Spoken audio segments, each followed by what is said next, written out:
जनसेवा संस्था द्वारा आगामी 19 अप्रैल को सामूहिक विवाह का आयोजन किया जा रहा है। आप सब जानते ही हैं पहले से ही, विगत 12 वर्षों से जनसेवा संस्था दहेज, आडंबर युक्त शादियां, भ्रूण हत्या के खिलाफ मुहिम के रूप में शुरू की गई है। सामूहिक शादी की मुहिम शुरू की है जनसेवा ने। तो इस जनसेवा के सामूहिक विवाह के माध्यम से हम गरीब परिवारों की बेटियों का कन्यादान जन सहयोग से, आपसी सहयोग से मिल करके करते हैं। आगामी 19 अप्रैल को जो सामूहिक शादी चरण पादुका कुटी पे भगवान श्री राम का जहाँ पे चरण पड़ा हुआ है, उस कुटी से सामूहिक शादी संपन्न होगी। सामूहिक शादी में शामिल वर वधुओं को जीवनोपयोगी वस्तुएं उपहार स्वरूप दी जाएंगी। संस्था द्वारा क्या क्या रहेगा उसमें? संस्था द्वारा वर वधु को उपहार स्वरूप अलमारी, बेड, विस्तृत जानकारी हमारे अध्यक्ष जी प्रदान करेंगे। सामानों की सूची की अध्यक्ष जी बताएं। सर बताएं।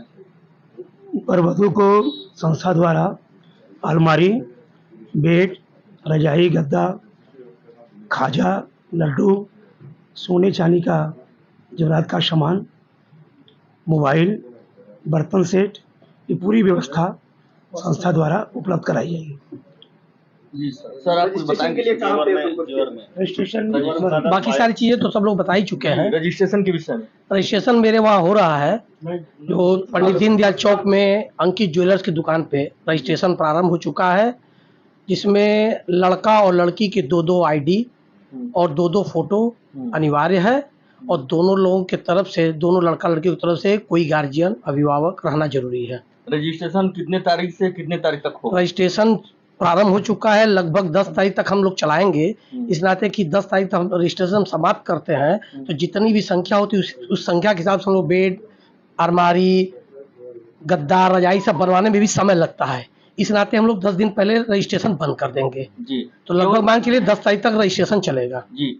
वो लोग वर वधु जो है गोरखपुर जिला के ही होंगे कि बाहर के भी? कहीं के भी हो। जनसेवा हिंदुस्तान में किसी कोने के हो, जनसेवा उनकी पूरी जानकारी लेकर शादी विवाह कराती है, जिसमें ये आप लोगों के, हमारे सभी भाइयों के सहयोग से ही होता है। इस नाते इसमें कोई प्रतिबंध नहीं है।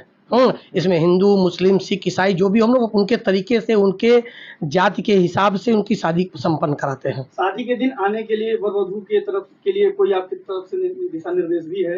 दिशा निर्देश नहीं होता है। हम लोग निवेदन करते हैं कि जैसे भी लड़कियों की अगर विदाई करा के ले जाएंगे तो आप स्वाभाविक है गाड़ी से लेके जाएंगे। अगर एक गाड़ी लेकर आते हैं अपने कुछ रिश्तेदारों के साथ, ताकि उससे हम लोग पैठारी भी उठा लेते हैं और उसी में उनका सामान भी लोड करवा देते हैं, लोड करवा के और उसी गाड़ी से लड़की की विदाई कर देते हैं। उसमें हम लोग 50 घराती और 50 बाराती की संस्था द्वारा व्यवस्था होती है। उनको भोजन की व्यवस्था, उनको जलपान की व्यवस्था संस्था द्वारा 50 लोग को व्यवस्था की जाती है। प्रशासनिक भी व्यवस्थाएं वहाँ पे होती हैं? जी, प्रशासनिक पूरी व्यवस्था रहती है। भीड़ को नियंत्रित करने के लिए प्रशासन द्वारा सभी को सूचना दी जा चुकी है।